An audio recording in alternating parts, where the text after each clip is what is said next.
Pinaiimbestigahan ng Makabayan Bloc si Kamara de Representantes ang umano'y pangako ni dating Pangulo Rodrigo Duterte na lilimitahan ang supply ng ipapadala sa mga sundalong nakatalaga sa BRP Sierra Madre na nakasadsad sa Ayungin Shoal.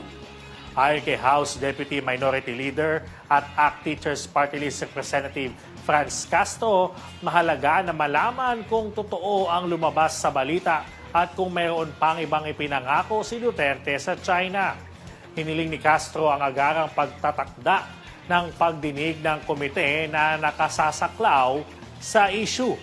Ayon sa lumabas na ulat, hiniling ng China sa Administrasyong Duterte na huwag magpadala ng mga malalaking building materials sa BRP Sierra Madre, isang World War II ship na ginagamit na istasyon ng militar sa Ayungin Shoal.